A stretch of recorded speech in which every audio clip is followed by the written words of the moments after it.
Welcome to a new way. He has put you on a new journey. Hold close to him and follow what he says. Sent the final prophet Muhammad to mankind a mercy. Welcome to a new way. He has put you on a new journey. Hold close to him and follow what he says. Sent the final prophet Muhammad to mankind a mercy. Welcome to a new way. He has put you on a new journey. Hold close to him and follow what he says. Sent the final prophet Muhammad to mankind a mercy. Welcome to a new way.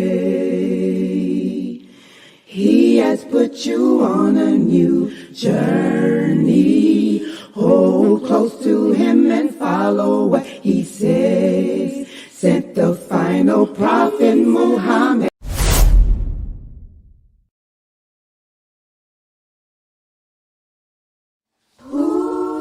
New class alert, please. We got a new class upcoming. Who are the allies of Allah and the allies of Shaytan? Taught by Ustad Layla Nashiba. I know you're not going to want to miss this. So please stay tuned, okay? Streaming on all major platforms. Channel Sunnahfollowers.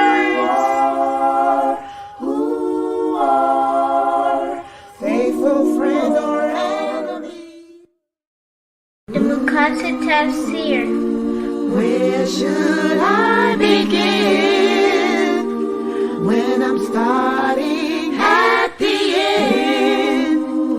Pursuing the higher aim, learning the meaning of every page. Where should I begin when I'm starting? Assalamu alaikum.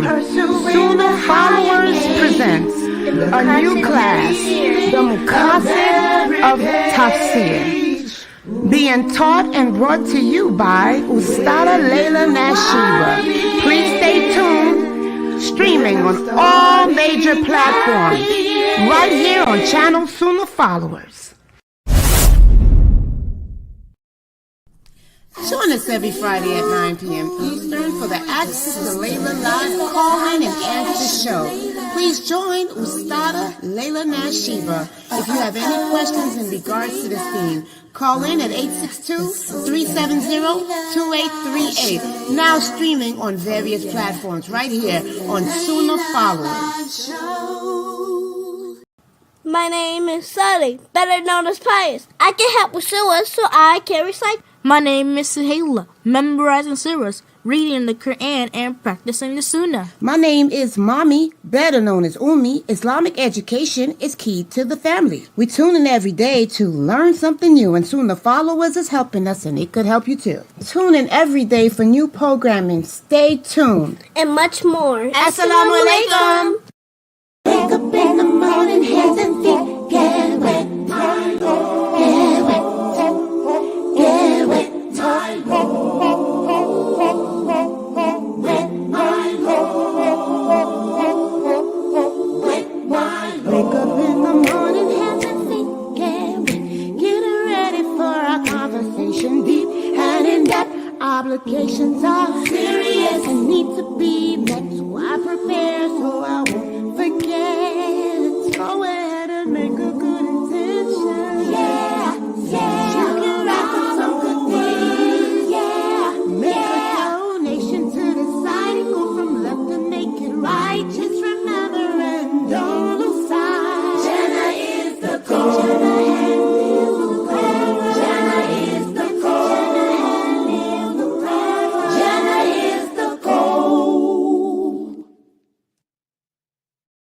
Hey, I got a couple questions for y'all. The first one, who is your Lord? What is your religion? Who is your prophet?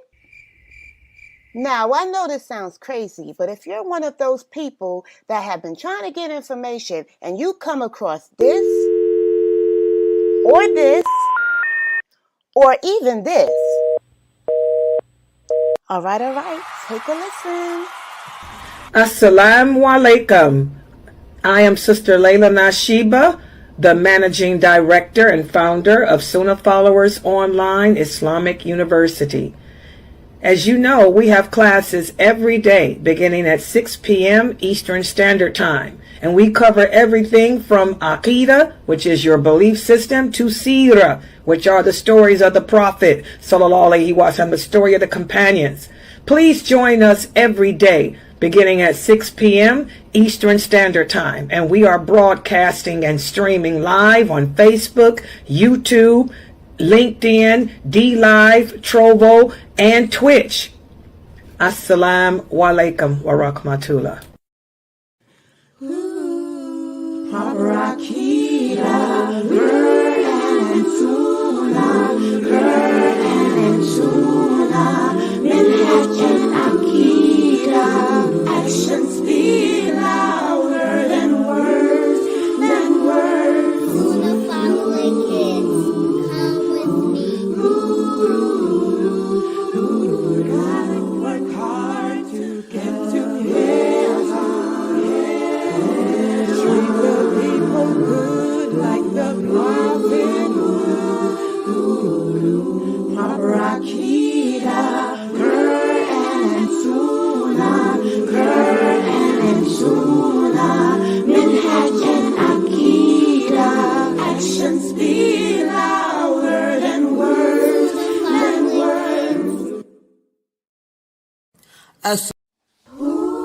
New class alert, please. We got a new class upcoming. Who are the allies of Allah and the allies of Shaytan? Taught by Ustadha Layla Nashiba. I know you're not going to want to miss this. So please stay tuned, okay? Streaming on all major platforms. Channel Sunnahfollowers.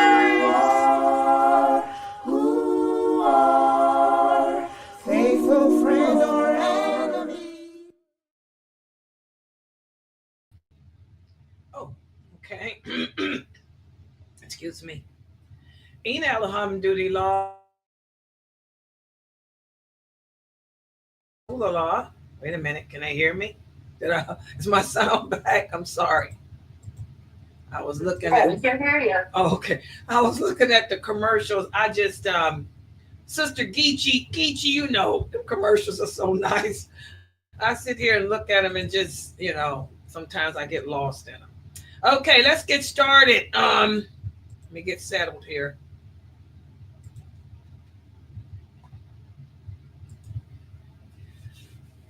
Before I begin, I like to talk, just make, yes, for the new sister here, the new Shahada who had come to us about her situation this weekend. And I want to reiterate with the new Shahada women, once you convert to Islam, you need to focus on learning your religion. Don't get caught up in the politics of this religion, and relationship shouldn't be on your mind at first. In my opinion, you sisters need to stick with learning the basics of your religion, trying to develop your relationship with Allah. But for the new sister that ended up in a bad situation, she converted to Islam here, the sister from the Reddit channel. I know you've been trying to reach me all day, and I just looked at my phone really and see that you text me a couple of times. I did talk with the imam that I referred you to. Mm-hmm. He took care of it.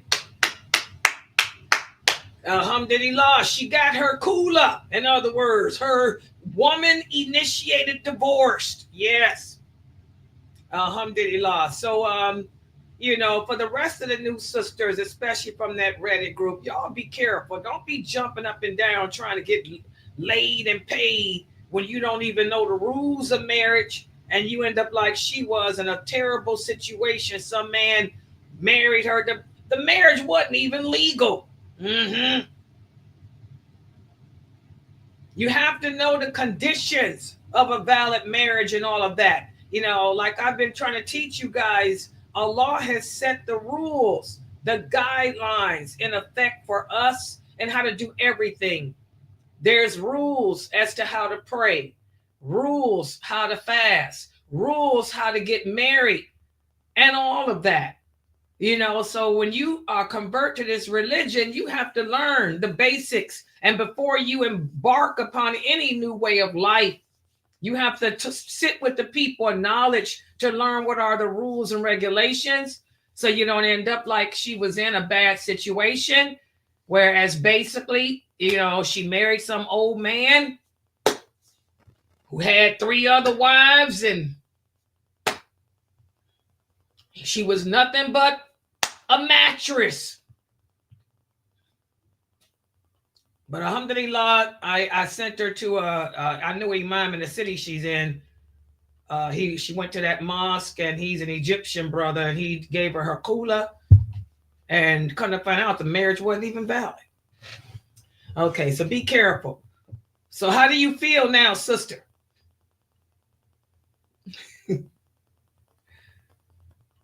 Okay, she says she feels so much better because she felt used, abused, and dirty. Yes, and I'm glad that you understand that that's not Islam. And this is why we have a high apostasy rate, because it's quick to blame it on Islam. When it's not Islam, you blame it on the bad people that's a part of that call themselves Muslims. But alhamdulillah, you see that our way of life is good and clean.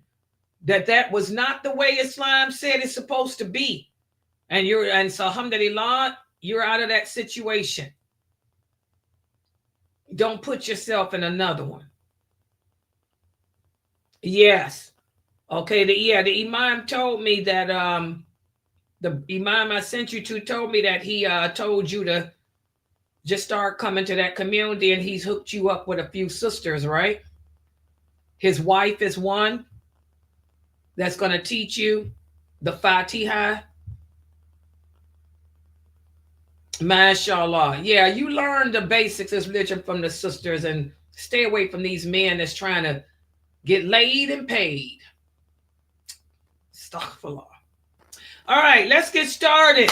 And I know my internet is kind of laggy. I should have probably rebooted my server before I started, because I didn't reboot and the cat's doing their thing. But anyway, let's get started. This is our Aqidah class, and we've been speaking about the allies of Allah and the allies of Shaytan. Tonight, what we're going to do is speak about the so-called miracles.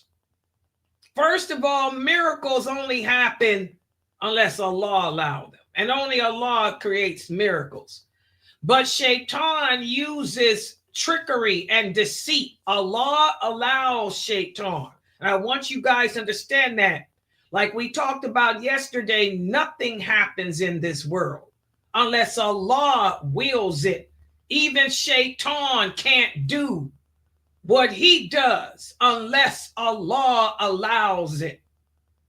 Okay, well, Allah allows Shaytan to use trickery and deception to make his allies think that they're miracles. And that's what we're going to speak about today. And before I get into the trickery and the deception and the techniques that Iblis uses, I'm going to give you guys a quiz from yesterday, because I didn't give you a quiz because we had another class.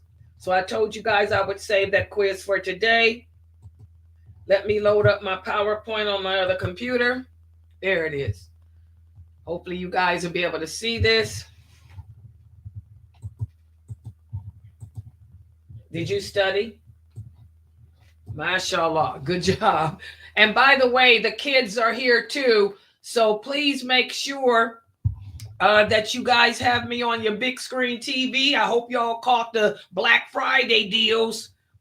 55-inch TVs for $200. Can't beat that. Somewhere 150.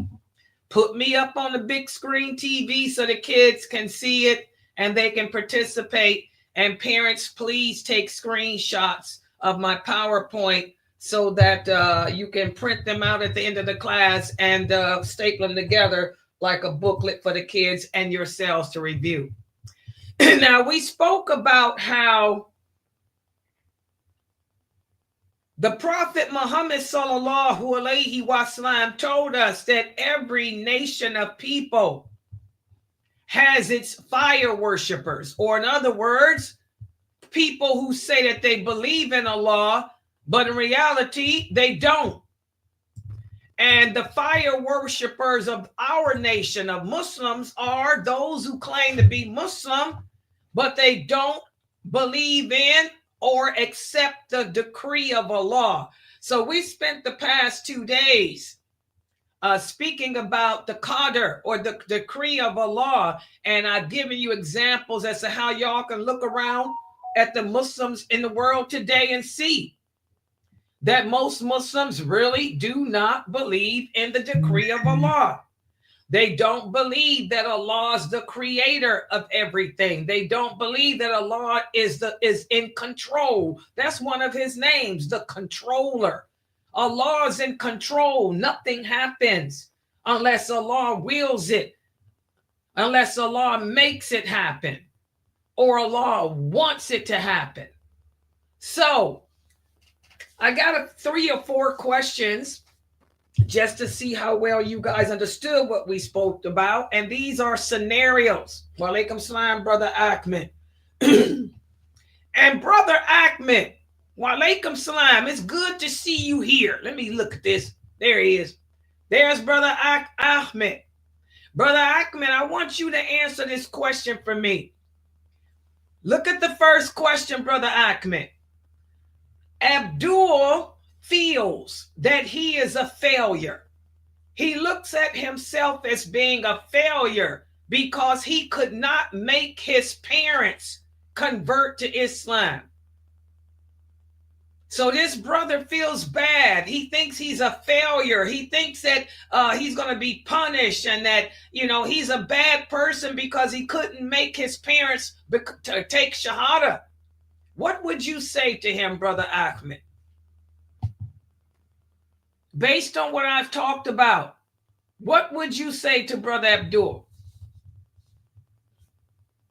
who's basically beating himself up because he couldn't make his parents convert to Islam? What advice would you give to Abdul, Brother Ahmed? Let's see what Brother Ahmed has to say. And while Brother Ahmed's typing his answer, Brother Tajri, wa alaikum salam, what advice would you give to Abdul? Brother Tajri, because we come upon a lot of Muslims who feel this way. What would you say to a person? They feel so bad. They feel like a failure because they tried and tried and tried, but couldn't make their parents become Muslim. What would you say to them to make them not beat themselves up, Brother Tajri? So we got Brother Ahmed and Brother Tajri typing their answers, inshallah.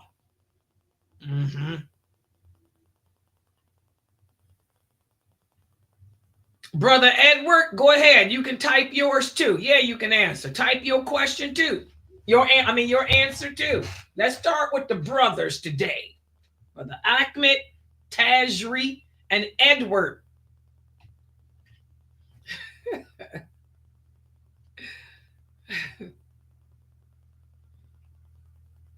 See what they type.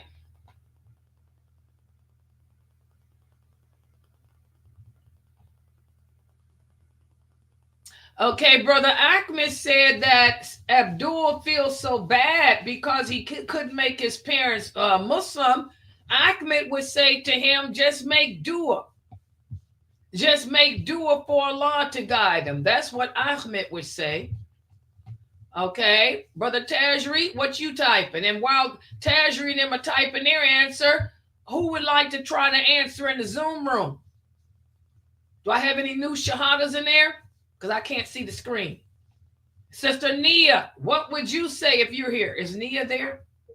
Yes, ma'am. I'm here. I would tell Brother Abdul to still definitely to make dua, and to be a good example, be a good Muslim example for his family, because seeing a good Muslim example can change their hearts maybe, and also show them your religion, not just tell them, show them your religion. Okay, same type of answer. And Brother Edward is typing the same thing too.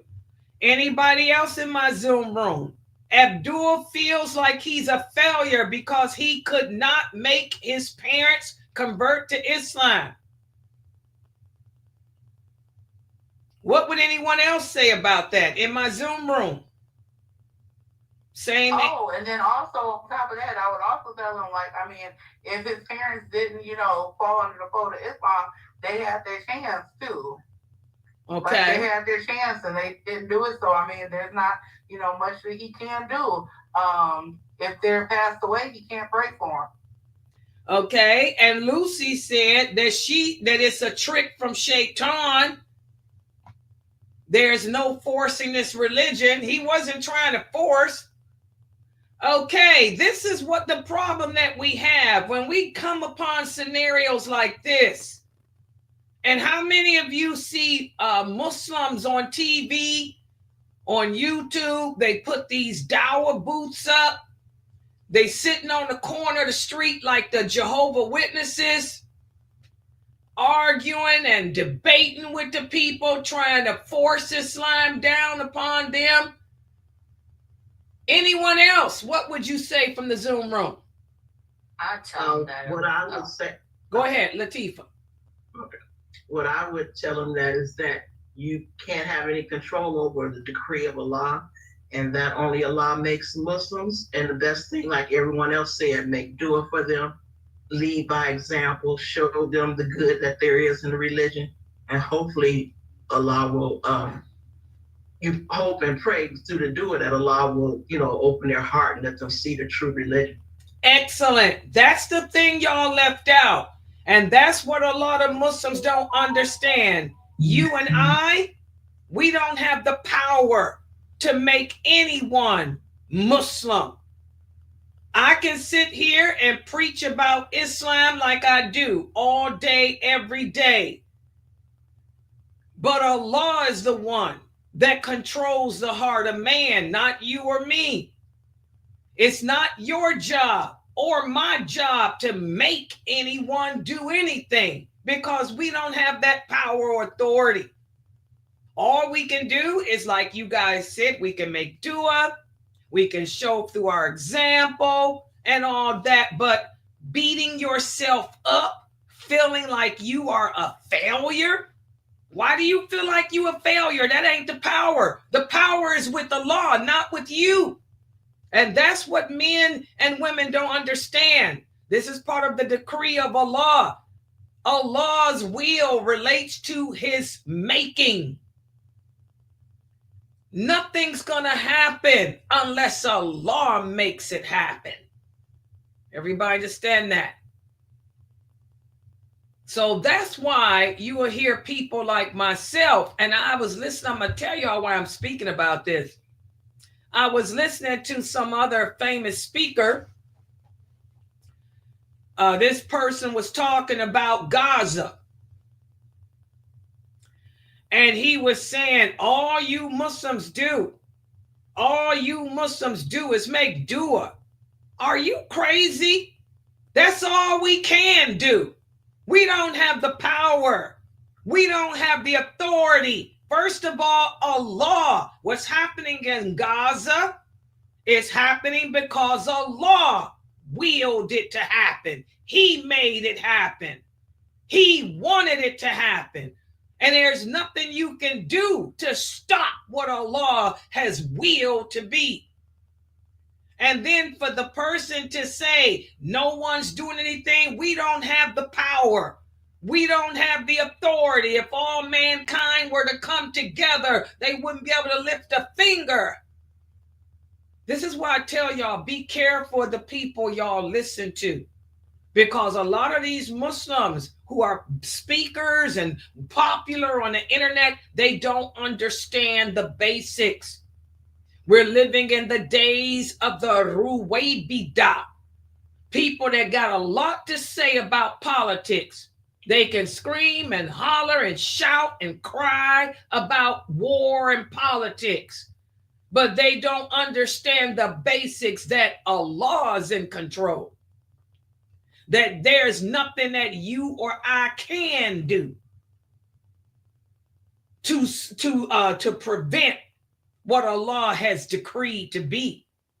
All we can do is make dua.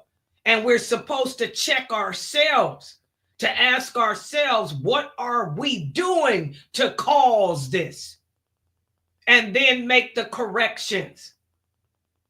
But to sit there and think that man can make anything happen, that is not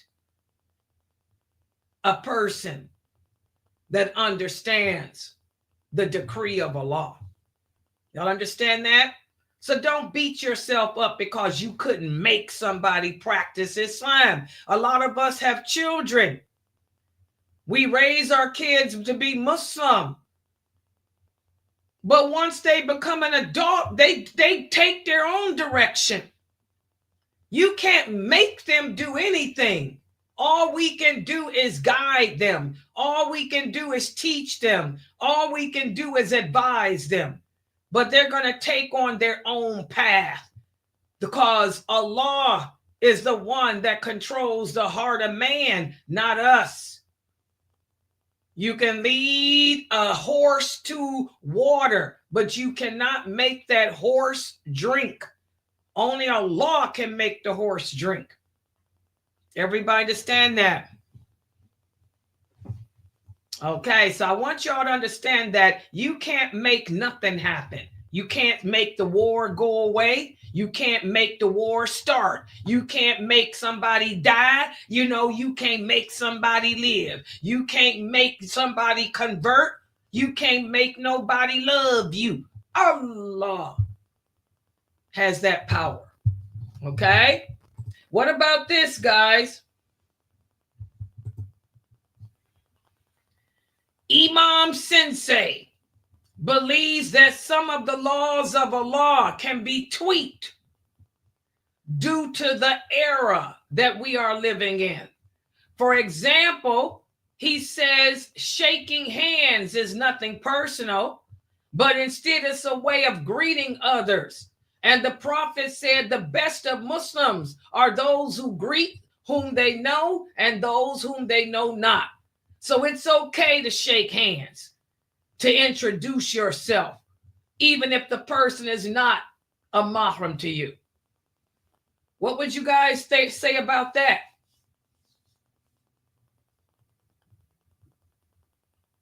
What would you guys say about that?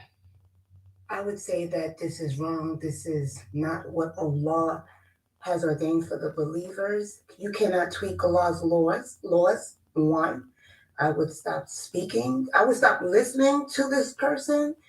And this is just wrong to think that they could change the ways and laws of Allah. Okay, that's good. And how does that relate to Allah's decree? Allah made the laws, right? He made the laws. So, I mean, Allah is the one. We have to believe in the qadr of Allah. Whatever He says is going to happen, or what is going to go forward is what should be going forward. We as creation don't have a hand in that. So, that's how I feel about that. That's good. And what about this, guys? You hear a lot of, just like with the voting, you hear a lot of Muslims say, well, Allah made that law, but this is America. And in America, this is the land of the infidel. I hate that term. I don't want to ever hear any of y'all use that term, infidel, because that's a terrorist term. It really is. It's not the way we speak English nowadays anyway. And when you hear people use that infidel term, that's a terroristic term. But you have a lot of Muslims that say, well, we live in a non-Muslim land. Wait a minute, hold on for a second. This is my stuff at the door.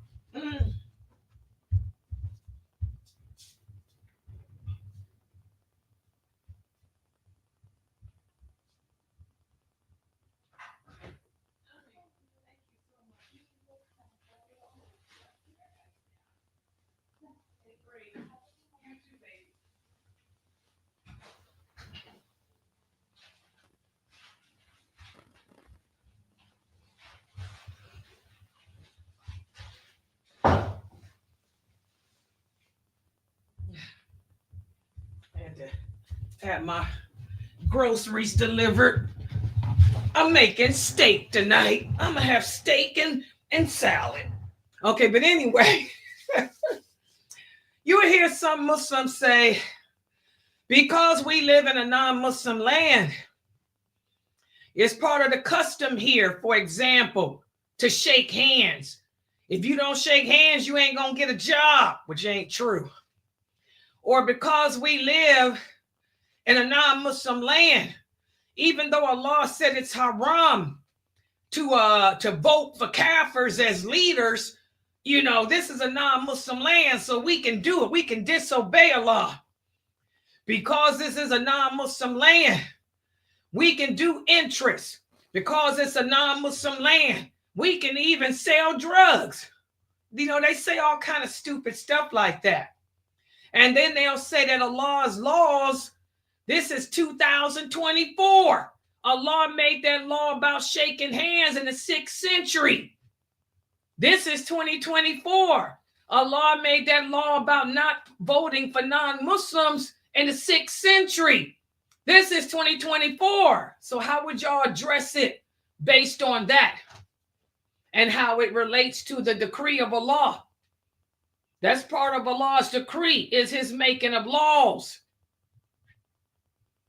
Well, I would address it as Allah knows what we don't know, and he knows his creation.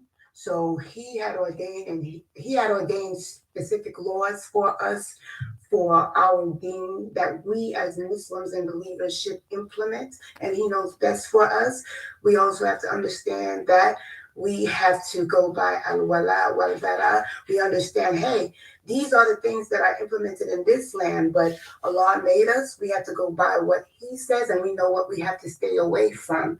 So you're not commanded to go and shake someone's hand or whatnot, because Allah showed us what is best for us and what could keep us away from him and earning his pleasure.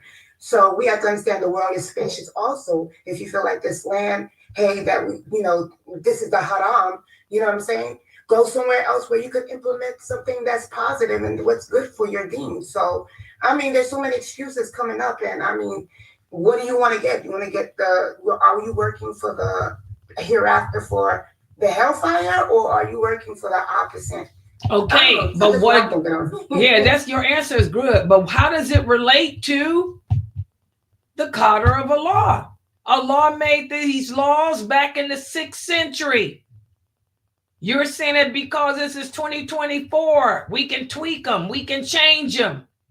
Because it's 2024, something's wrong. So what are you basically saying about Allah and his laws and his decree?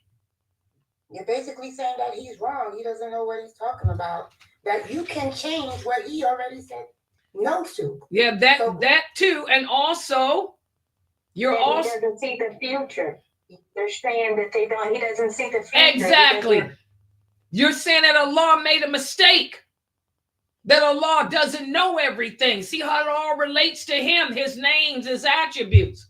You saying that when Allah made the law about not voting for non-Muslims, when he made the law about not shaking hands with the opposite sex, he didn't know that in 2024, people would live, there would be non-Muslim lands. There were non-Muslim lands back in the 6th century too. There was no Islamic state. Medina was the first Islamic state. Okay, but it didn't become that for a while. The Prophet lived amongst non-Muslims. Okay, so we think we have to understand, guys, when it comes to Allah's decree, that Allah's laws are for our betterment. No man, no woman, no jinn can come up with a law for the people that's better than Allah's, that's more just than Allah's. Allah knows what's best for his creation. He knows what's just. To think that your way of tweaking Allah's laws will make Allah's more just, that means, guess what, guys? You have denied your shahada. And that's something else. And the reason why I keep badgering you guys about this voting, because so many of you did it, and this is haram. Y'all listened to those Sufi brothers, these weak Muslims in America, these weak men who are more female than they are male. Y'all let these weak men cause you to transgress Allah's laws. Okay? Y'all can't be that lame and stupid no more. Allah didn't make no mistakes. He knows what's best for us. He knows what's just, what's good. No one can overrule Allah. No one knows better than Allah. So when we violate Allah's laws and do stuff like change his laws, change the rules, we're basically saying that Allah don't know nothing, that he is not Hu Akbar. You're basically saying Allah is not El Akbar.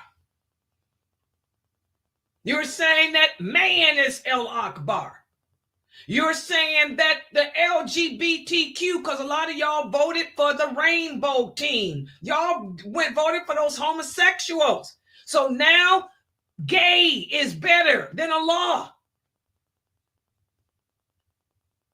Y'all can't make these type of mistakes anymore. We as a nation cannot make these keep making big mistakes like this.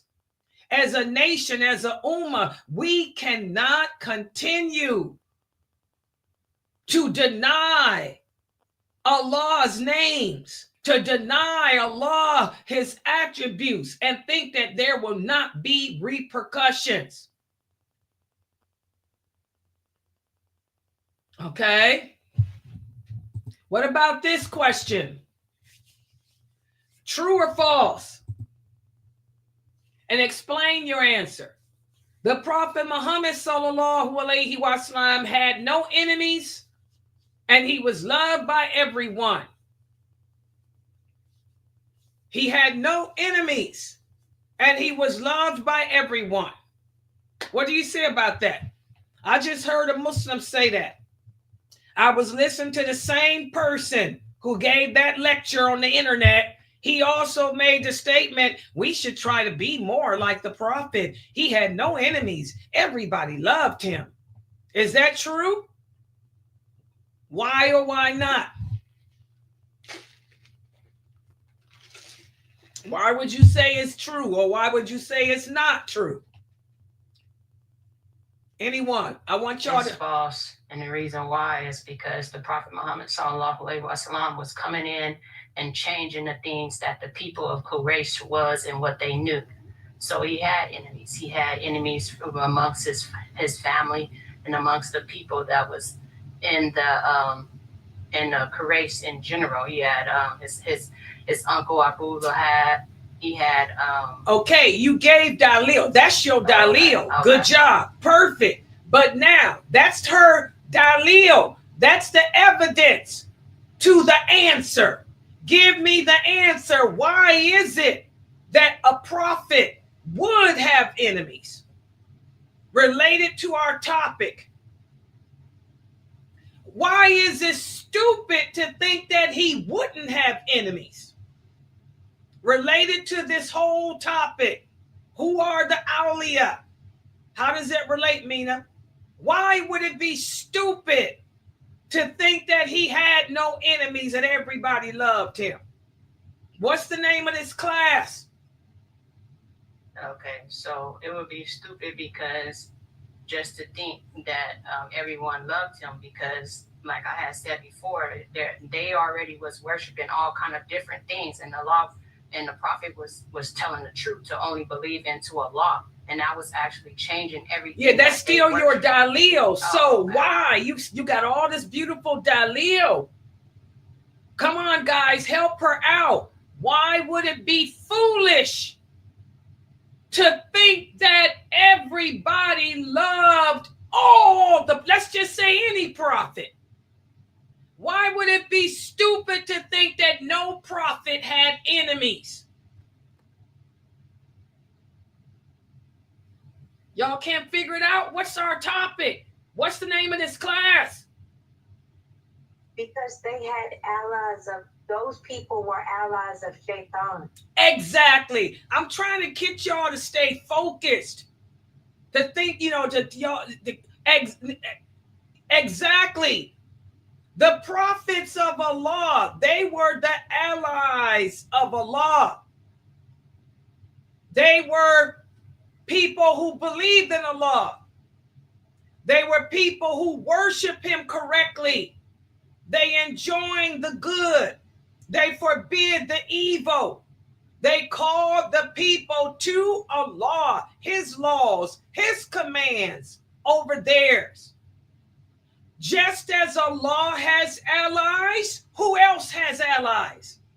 Shaytan. Who are the allies of Shaytan, Mina? The people who don't believe in Allah. And come on, guys. What are the characteristics of the allies of Shaytan? This whole series. Come on. The ones who do not obey Allah exactly. and his commands. Exactly. The allies of Shaytan are those people who, number one, don't believe in Allah. Number two, they commit what?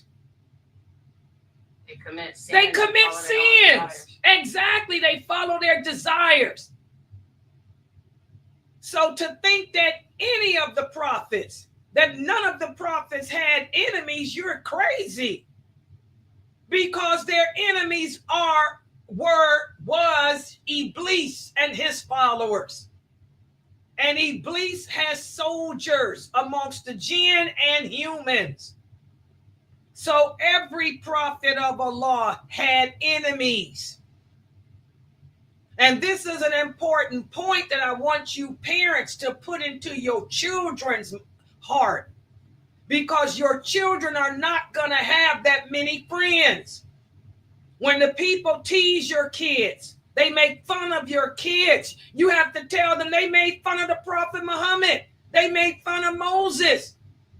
They made fun of Noah. They made fun of Abraham, alayhi salam. They even teased Solomon. They tried to make fun of David. The allies of Shaytan will always hate you. The allies of Shaytan will always be your enemy. The allies of Shaytan will never be happy until they see you. Until they see you. Until they see you doing what they do. The Prophet Muhammad had a lot of enemies. So did Moses. So did Jesus. They still got enemies. The Prophet Muhammad has enemies today. Jesus has enemies today. Do y'all understand? So I want y'all to get the point. Islam is not just a religion. Islam is a beautiful way of life that has been outlined and perfected for us by Allah. Allah set the laws. Allah set the rules. Allah set the guidelines to everything. The new Shahada sister who came to me Friday, her first time coming to our website, ain't been Muslim but for 2 months. What happened to her? She converted to Islam, and somebody ran that game on her about marriage is half your religion. So she believed it. She believed that if she married this old man who she didn't know, she ain't but 26 years old. 26 years old. I keep thinking of my grandkids. 26 years old, married some 50-something-year-old loser who got 3 other wives. He told her, if you marry me, 50% of your religion of Islam is going to fall into you. She believed it. New Shahada, they all believe it. She married him. What'd he do? She said she would see him 3 times a week. He'd only come at night. He'd have his way with her, and then he'd leave. He never ate with her, never asked her about herself, never spent time with her. So thank God she joined the Reddit group, and the Muslims on the Reddit group sent her to me on Friday. And y'all heard me answer her questions about, and she came for the polygamy class. And I told her, that's not polygamy. That's not Islam. That's a man abusing you, oppressing you. But alhamdulillah, we met her Friday here at Sunnahfollowers. She's in Philadelphia. Thank God I know a good imam, Egyptian. Sorry, brothers, no African American here. I sent her to the Egyptian sheikh. He gave her a kula instantly. And her marriage wasn't even valid. A prayer rug that she never received. What was her dowry? A prayer rug that she never even received. We have to be careful because the allies of Shaytan are out there, guys. We can't be duped into thinking that all Muslims are good. We can't be duped into thinking that because a brother got a beard and can read the Quran to you. We're going to talk about that tonight because one of the most beautiful ayats of the Quran was revealed to us through Shaitan's allies. Shaitan know that Quran better than any of us probably. So we cannot be duped. You got to learn this deen. You got to learn this deen. The allies of Shaitan are everywhere. They're in our mosques. They're in the schools. They're in our workplace. They're our neighbors. Some of them are our children. Some of them are our brothers and sisters and family members. Shaitan has more allies than Allah does. What did the Prophet Muhammad say? Sallallahu alaihi wasallam. Out of every 1,000 people 999 are going to hell. Now that's a lot of allies of Shaitan. Mm-hmm. Yeah, you're welcome. The sister here is typing. I don't know if y'all can see her typing. She said she's typing, thank you, Sister Layla. That was a hell life for me. She said I was about to apostate, but alhamdulillah, thanks to Sandra. Oh, yeah, Sandra. She said, thanks to Sandra for guiding me to your classes. She said, and the imam gave me my divorce, and I'm going to be a part of his community. His wife is teaching me how to pray. and I am participating in their sisterhood activities. And I promised him I would stay with your classes. Yeah, he's a good imam. I don't know him personally, but I knew he knew my brother. That's how I was able to refer you to him. And I talked to him yesterday on the phone. He's Egyptian, like me. Walk like an Egyptian. So alhamdulillah, he took care of that for you. Yeah. Yeah, but alhamdulillah, her case worked out good. But how many other new Shahada women? How many other new Shahada women are in situations like her? A mattress, thinking that knowledge of Islam is going to fall into their heart. Boy, that hadith, I did a series on that too, guys. Didn't we do a Ask Sister Layla live show about that? People taking that hadith out of context. That hadith has nothing to do with knowledge of Islam. That hadith is talking about if you got a problem with sex, if you got a problem with your private parts. The Prophet said the two main reasons why the majority of the people will be in hell is because they couldn't control their tongue and they couldn't control their private parts. If you're a person that has a problem with sex, get married. That will take care of the private part, and you can focus on your tongue. That's what that hadith means. That hadith has nothing to do with knowledge. You're not going to learn this religion unless you sit down with the people of knowledge and learn it. Allah doesn't just bestow knowledge from the sky into your head. That's ignorance. But that's how these brothers will play these new sisters. They will play on these new sisters like this old 50-something-year-old loser played on that 26-year-old baby. I consider her a baby. Better leave these young girls alone, you old washed up men. Subhanallah. All right, so Shaytan has his allies just as Allah has his. And we talked yesterday about how Shaytan uses trickery. Allah uses miracles to inspire and aid his allies. And Allah has given Iblis the authority to use deceit.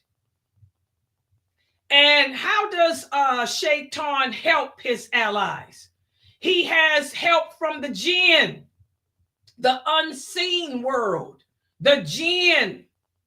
And let me talk about this for a second. A lot of you will hear Muslims talk about the good jinn. Let me just make this short right quick. If there are any good jinn, which there are,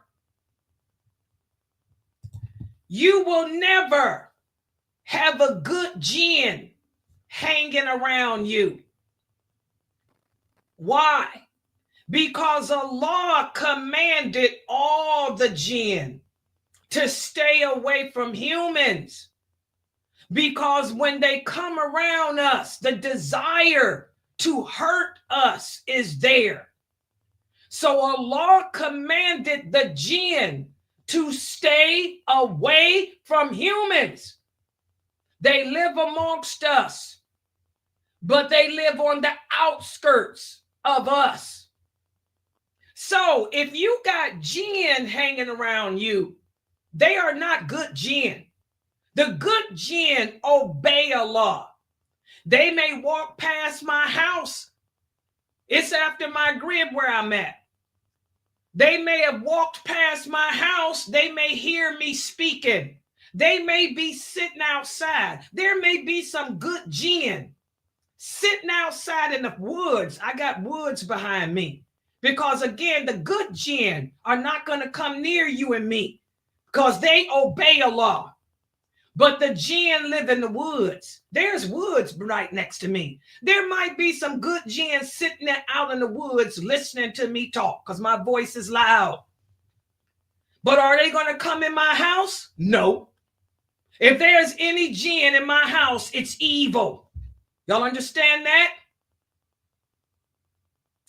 The angels are the protectors over humans, not the jinn. You will hear some mystic Sufis. They'll sit there and tell you, oh, but the jinn can help us. Who said that? No, we call upon Allah for help. And Allah tells us that the angels are his soldiers, not the jinn. If Allah wanted to send help, he would send the angels of mercy to help you. He's not going to send no jinn because, again, he commanded the jinn to stay away from us because the temptation to hurt us is so great upon them. So let's not get it twisted. Ain't no good jinn, no Muslim jinn sitting around you or me. If you got jinn around you, they evil.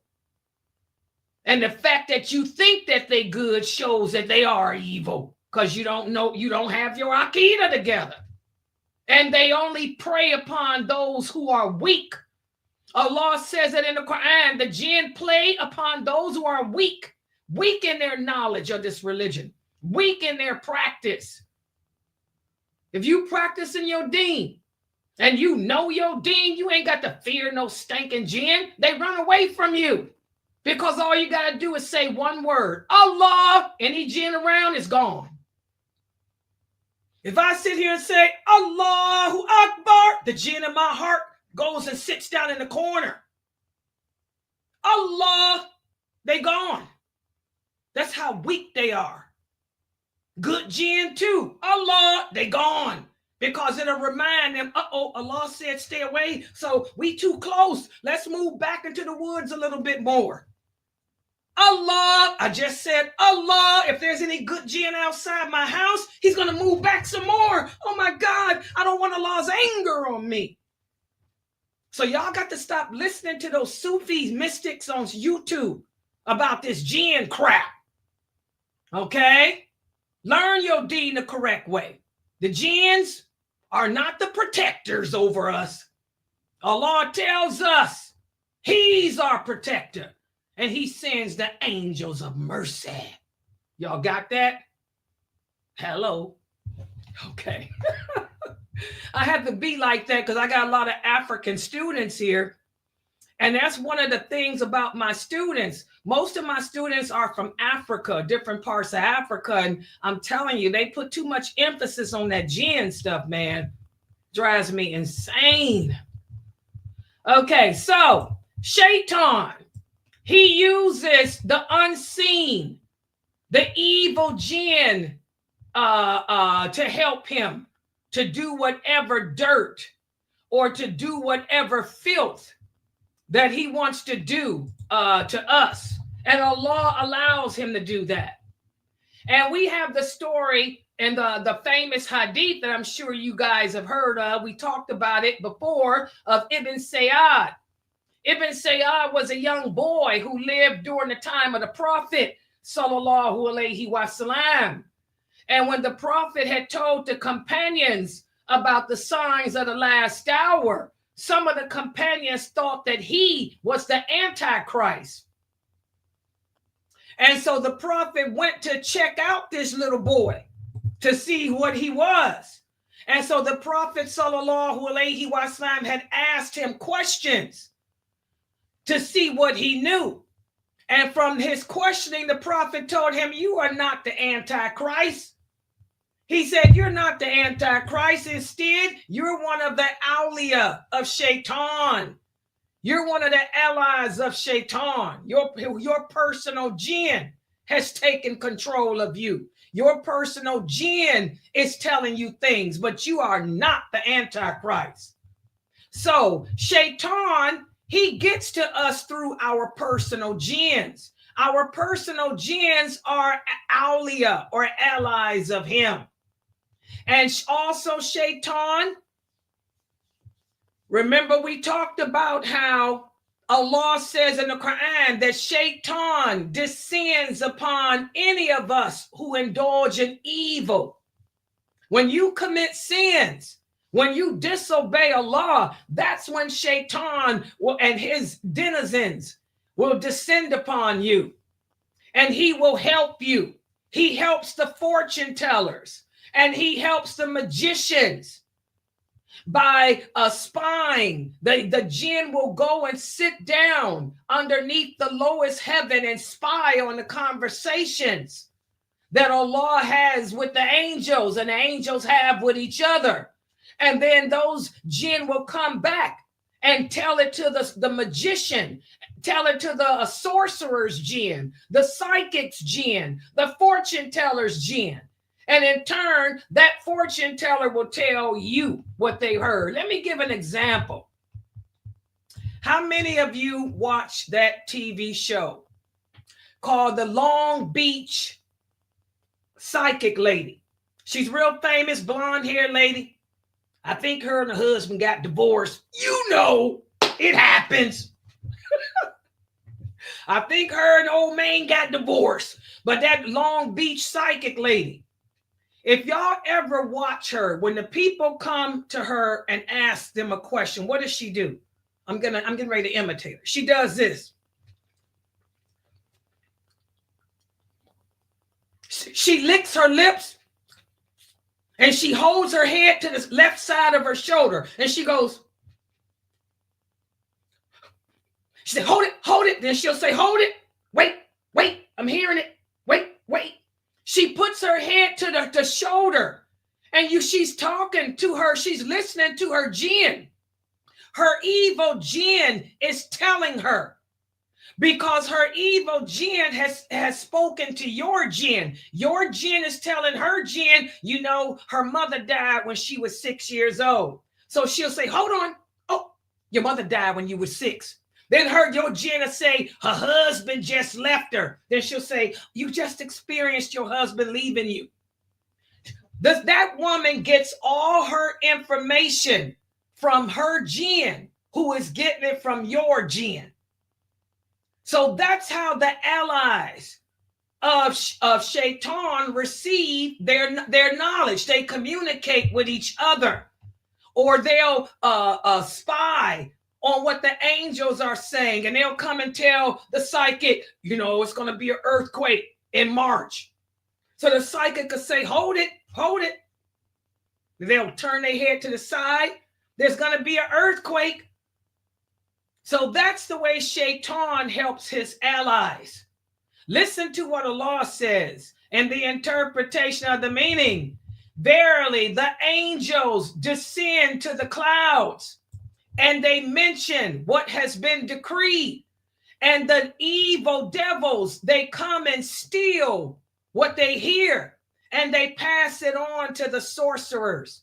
And they lie along with it, 100 lies from themselves. So they'll mix truth with falsehood. And that's the way your personal jinn does too. Your personal jinn will tell that psychic person's jinn all about you, and he'll throw some lies in it too. And that's how they sit there and tell your fortune.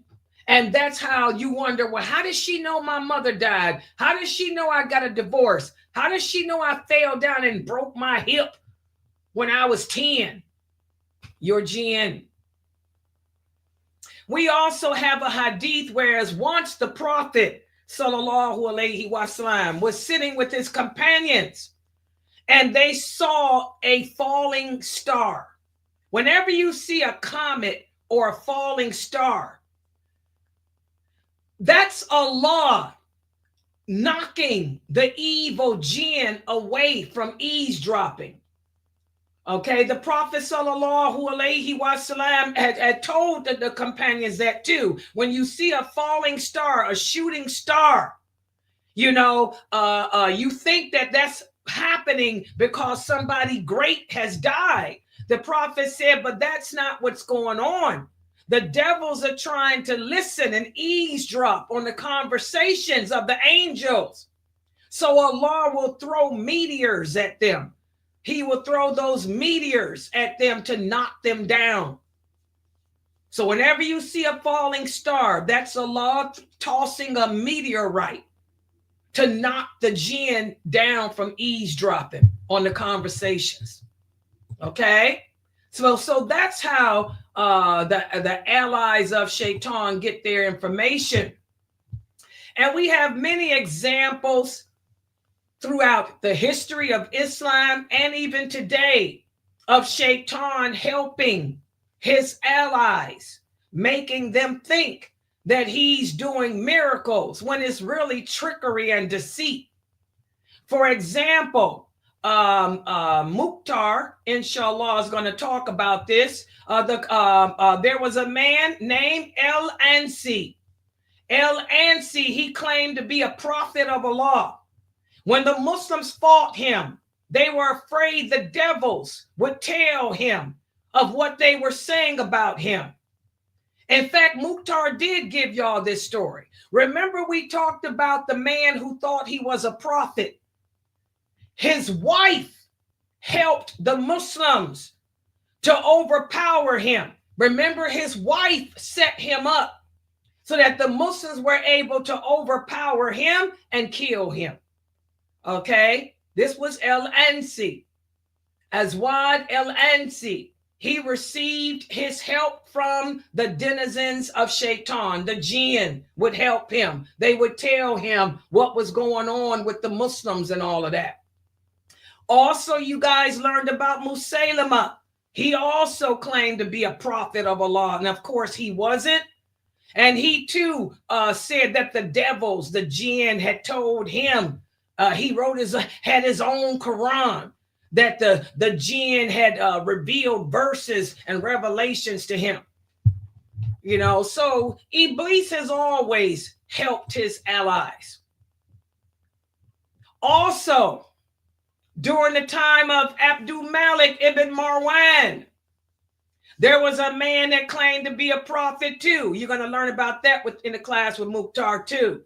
His devil used to take his feet out of the leg irons whenever he was captured.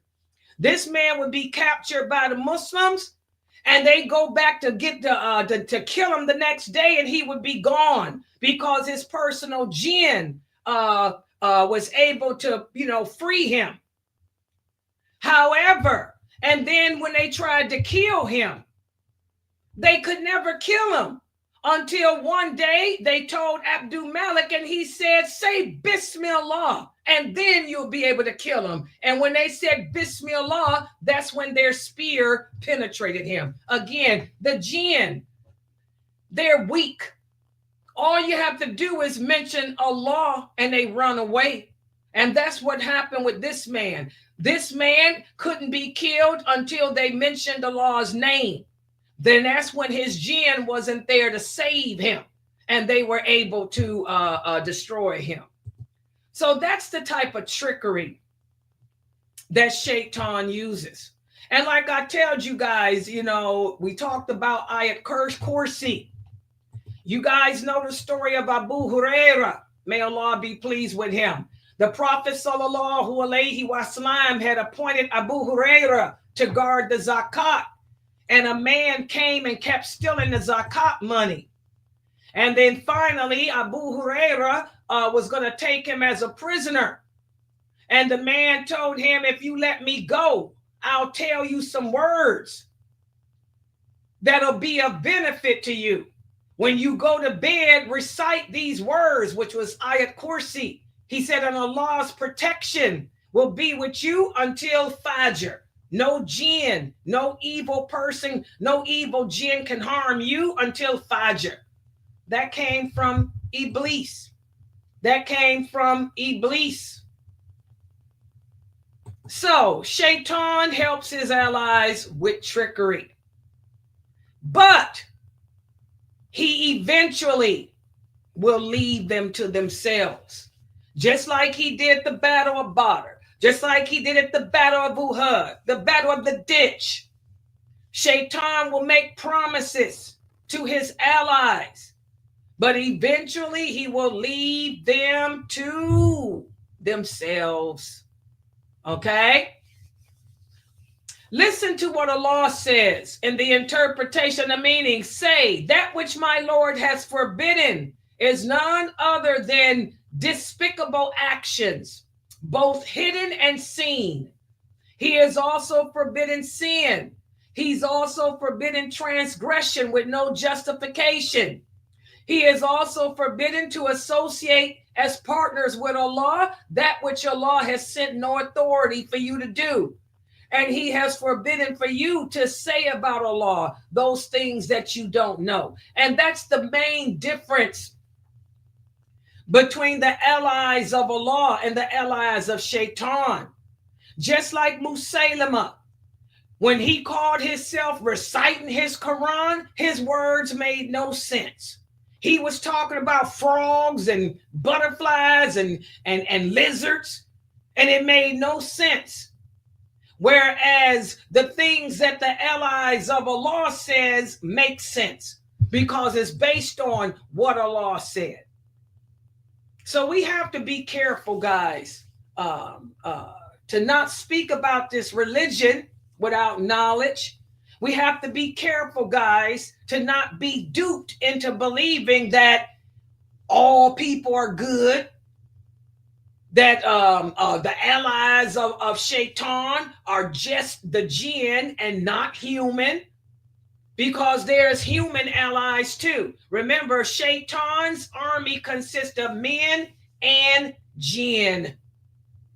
How many of you go to a masjid and you see the brothers sitting in a circle, whistling, beating on drums, and then all of a sudden they'll stand up and start twirling around in a circle, and then smoke will appear underneath their feet, and it'll look like those men are floating in the sky.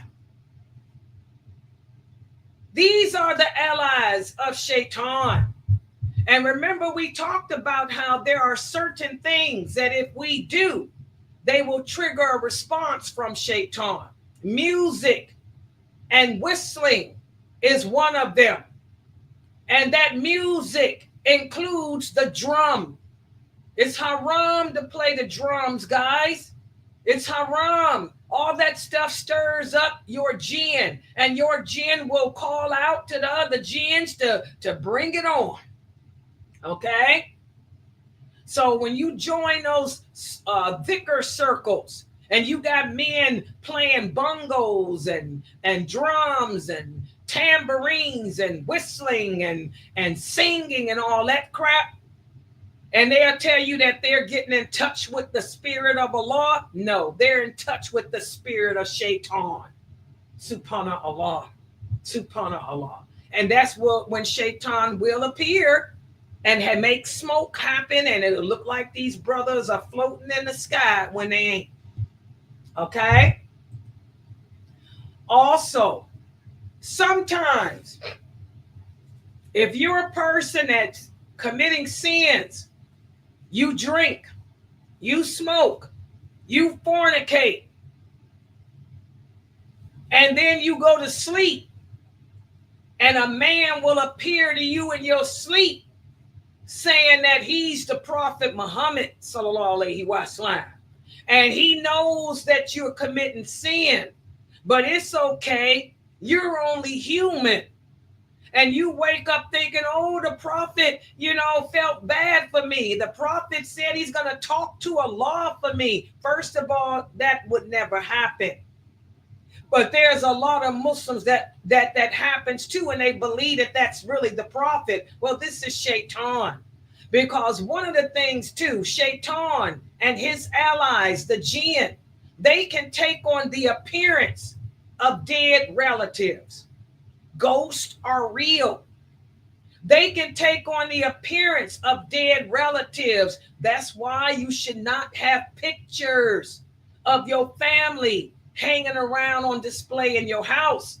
Pictures of your kids, pictures of your wives, your husbands, your uncles, your aunts. Because if the Shayateen want to really hurt you, they can take on the appearance of your relative and come to you in your sleep and tell you that they're your relative, bringing you good news from the other side. Ghosts do exist. Ghosts are jinns. Ghosts are jinns who have taken on the appearance of someone and come to you. Okay? So that's another way that Shaytan will help his allies. He'll take on the appearance of people that they respect in their dreams and make them think that these people are forgiving them of their sins, that these people are praying for them, and all this that will encourage them to continue to sin instead of repenting. So we have to be careful of that. All right? We talked about Joan of Arc. We've talked about so many people in history who have claimed that they have looked up in the sky and they've seen a man sitting on a chair or sitting on a throne telling them that I am your Lord. This happens all the time, not just with Joan of Arc.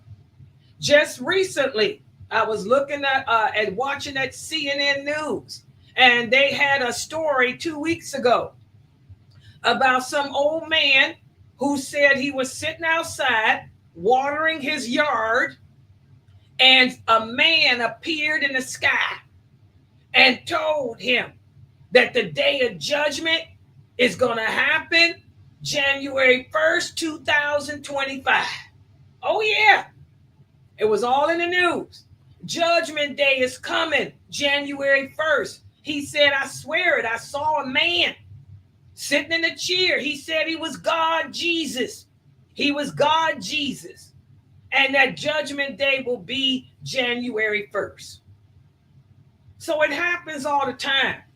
The devils can take on appearances like that, and they can have you think that they are Allah himself communicating to you. Also, some people, how many of you have heard voices? And I'm not talking about the people that's sick or that's schizophrenic. How many of you're sitting at home on your computer doing work and you hear somebody calling your name and you look around? It sounds like it's coming from outside. Somebody's calling your name. Oh yeah, the jinn can do that. They can do that too. And they can say, oh, I'm so proud of you. You don't have to wear hijab. I'm proud of you. Making you think that it's Allah talking to you. So this stuff happens, guys, all the time. That's the type of trickery. The type of trickery and deceit that Shaytan uses. You can be asleep. A man will appear before you and say, I am Abu Bakr, and I have come to you, and I'm telling you to shave your beard, shave your hair. I am Aisha coming to you, telling you that you don't have to pray no more. So all of this stuff happens, guys. I mean, that's the type of crap that Shaytan uses. And if you're a person that doesn't understand this religion correctly, if your aqidah is already messed up, you're not praying, you're not fasting, you're not fulfilling your obligations, they will really play upon you. Because Shaytan doesn't want you to learn this deen. Shaytan doesn't want you to practice this deen. So we have to be surrounded by Muslims who do practice. Okay, so that's some of the trickery that Shaytan uses with his allies.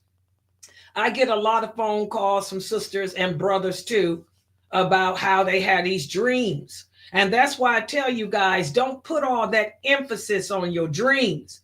Do like the prophet said. If you have a good dream, say Alhamdulillah. If you have a bad dream, say A'udhu Billahi and keep it moving. Because the number one way that Shaytan gets to you is through your dreams. Taking on those appearances. Okay. So I'm going to stop right here. Subhana kalahuma wa bihamdika ashhadu an la ilaha illa anta astaghfiruka wa atubu ilaik. Any questions or comments? Exactly. And by the way, guys, Shaytan abandons them. He helps the psychic for, y'all remember Dionne Warwick? Y'all remember back in the 90s? The 90s, we had the Dionne Warwick Psychic Network. Oh, that's when Dionne Warwick got into that witchcraft. She had the psychic lines going on. You could call in and get your future told. Dionne Warwick got really rich off her psychic line. But then look how Shaytan eventually abandoned her. Look at her now. She ain't got all that money no more now. You know, that's what Shaytan does. He will abandon you eventually. Just like the Long Beach woman. She got rich and famous off of telling people's future, talking to the dead. But look at her now. She done lost her husband, who was the love of her life. I heard her daughter got issues. Her daughter's messed up. And I heard that fine little boy she had, he messed up too. Got some drug stuff going on. That's what Shaytan does. He'll leave you to yourself. Eventually. Yes. All right. Any questions or comments?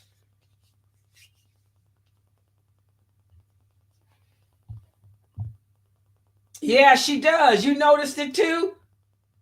You notice how y'all look at her. She licks her lips and then she does this. It's weird. Go ahead, Brother Ahmed. Yep, Cleo too. Remember Cleo? They left Cleo to herself too. Yeah. Okay, go ahead, Ahmed. Who had a question? Go ahead. Type it because I can't see everybody's typing. If I am not in their group, I can't see what they type on some of these social platforms because I know I'm in different people's groups. Y'all add me to y'all's groups, which is good. I want you to add me to your groups so I can answer their questions. But if they're typing questions and I don't see it, type it for me. Yeah. So go ahead, type it for me, Ahmed, because I can't see it unless I'm an administrator of their group. I can't see it. Yeah. Yeah.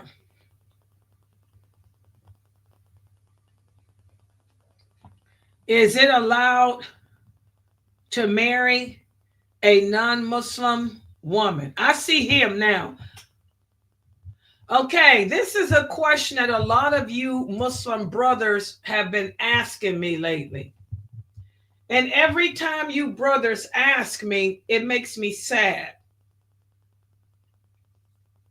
It makes me really sad because it forces me to face the reality of this nation that we are so far away from being like those original companions.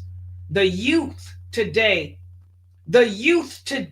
are nothing like the youth in my generation, nor that their generation. Okay, but to answer your question, Allah allows Muslim men to marry women who are Christian or Jewish, but there's conditions. There's conditions, and it's more than one. The first condition is she must be chaste. She must be chaste. That means she's not a woman that's having sex. She's not a woman that's dating men. That means she ain't got no boyfriends. That means that she dresses covering her body.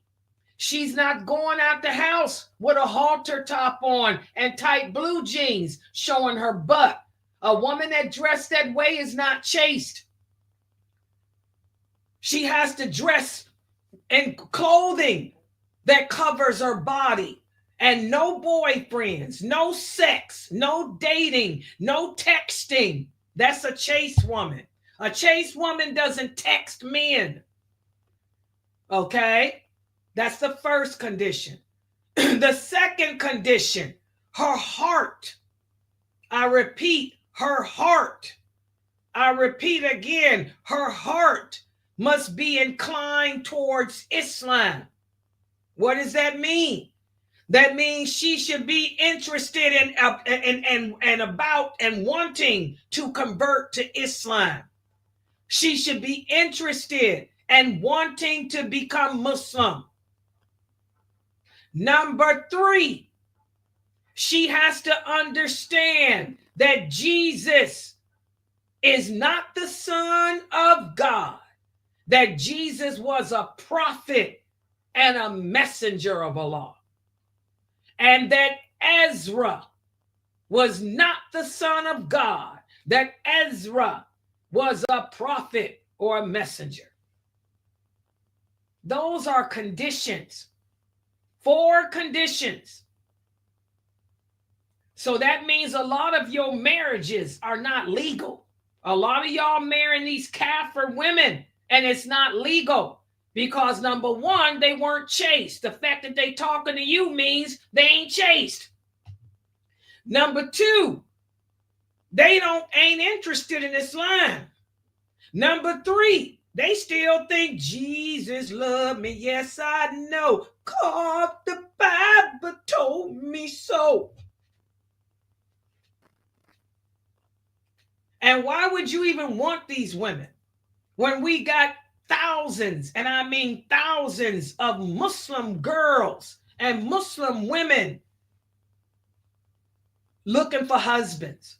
Why would you even choose a woman like that over a Muslim? The Prophet Muhammad didn't marry no kafirs. All his wives were Muslim. Abu Bakr didn't marry no kafirs. All his wives were Muslim. In fact, he divorced women when he became Muslim because they wouldn't convert. Umar, radiallahu anha, didn't marry no kafirs. All his wives were Muslim. Ibn Abbas, Ali, Uthman, Khalid bin Walid didn't have no kafir women. And those men are your role models. So why are you men interested in skanky kafir women? I don't get it. It just shows how twisted a nation we become. But to answer your question, you can marry a Christian or a Jew if they meet those conditions.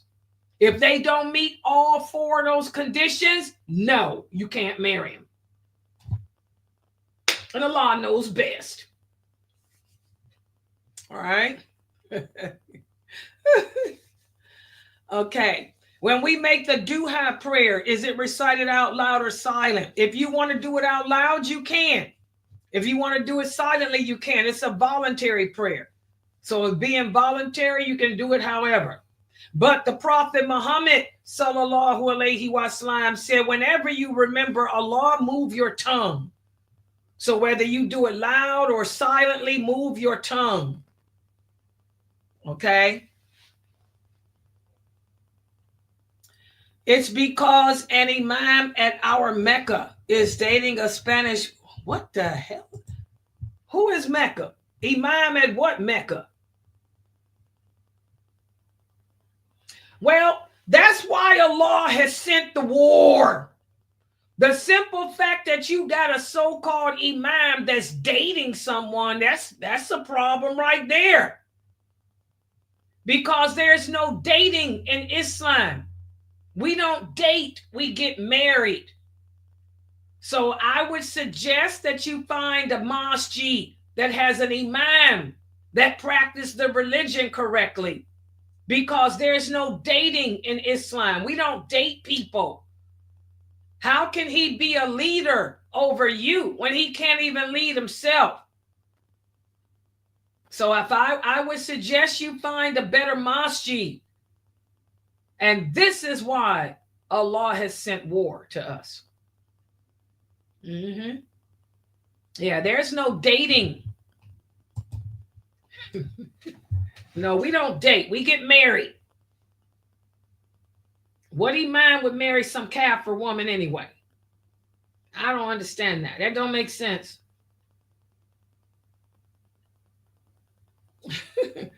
Okay?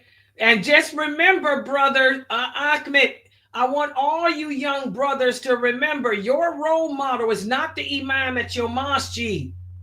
Your role model is Abu Bakr, because he was the best of this nation after the prophet. And your role model is Umar and Uthman and Ali, because those will be the first 4 people to enter paradise after the prophet Muhammad sallallahu alaihi wasallam. So don't make any of these women and men of today your role model, because we are the worst nation. We are the worst of a generation. Okay, so your role model should be what they are. Did Abu Bakr date? No. Did Abu Bakr marry a kafir? No. So that just shows how twisted we are. Yes, the Sunnah rakats of Isha are 2 rakats.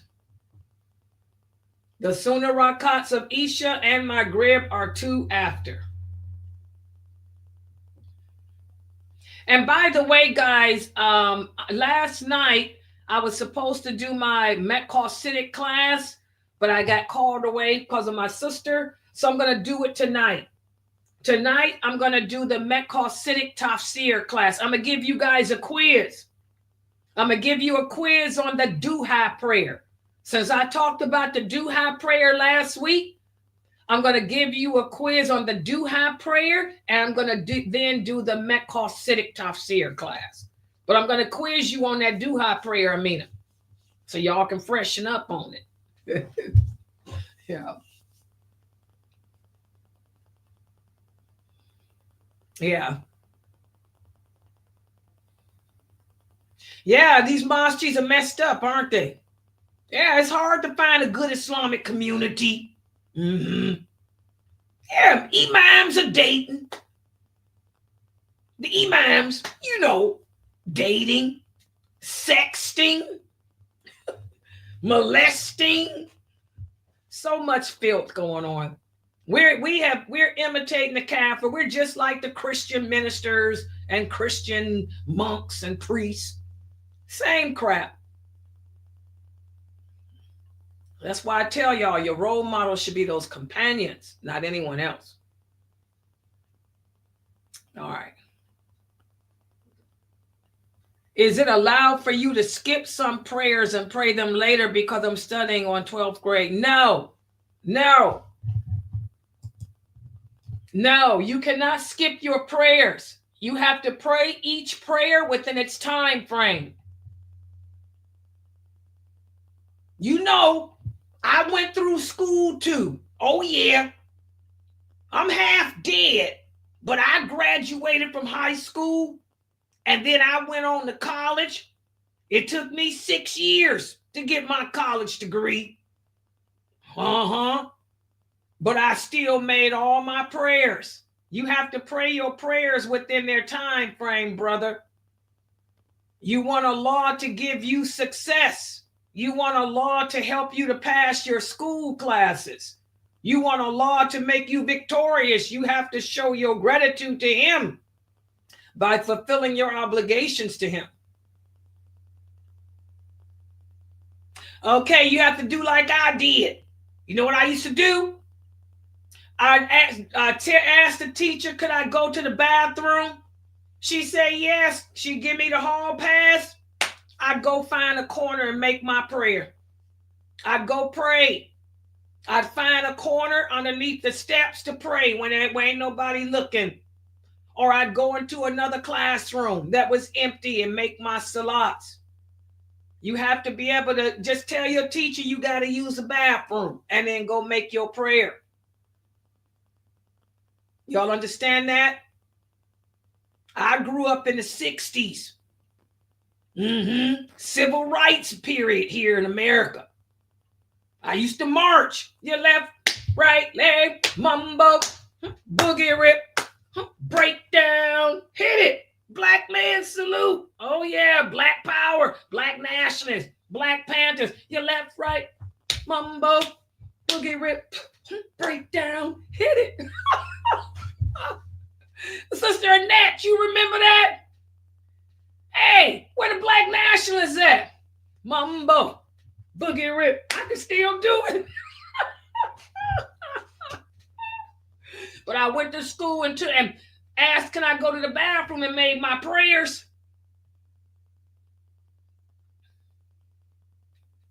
Yeah, that's what you do, brother. So, yeah, just ask the teacher, can you use the bathroom? Because they're not going to deny you that. And then you go find a place to go pray. But can't nobody see you.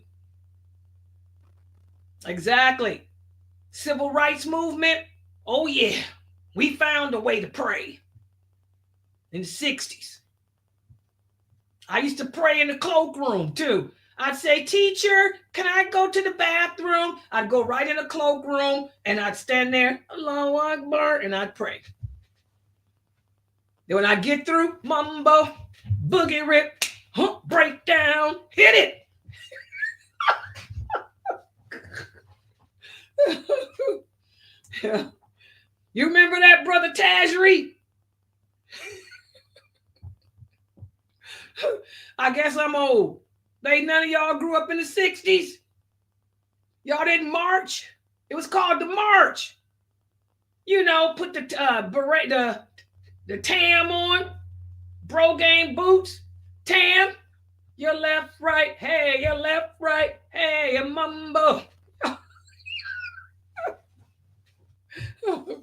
Yeah. Yeah, well, don't skip them. Because you can't make them prayers up, brother. No, Allah says in the Quran, every prayer has its fixed time. And they have to be prayed within that fixed time. So you can only pray dhuhr from the time the adhan is called for it. And you only have until the adhan for asr to pray it. You cannot combine. The Prophet Muhammad said there's no excuse for missing a prayer intentionally. The only excuse that Allah accepts is sleep, or you were so busy that you forgot to pray. Those are the only two excuses. You got to pray. You got to stop, take a bathroom break, and go make salat. Everybody understand that?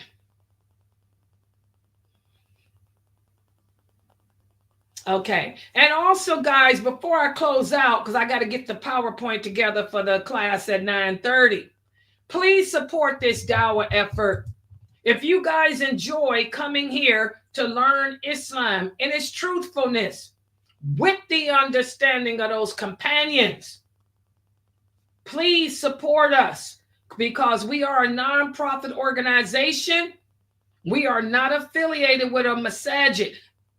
You know, I'm not a part of Sheikh Kareem's masjid, may Allah bless him. Okay, I'm not a part of Jamali's mosque or Sheikh Saud's or Dr. Asim or anybody's. We are a separate entity. Sunnahfollowers Net, we've been around since 1986. We are a nonprofit organization. We are an online Islamic school, free of charges. We don't charge you.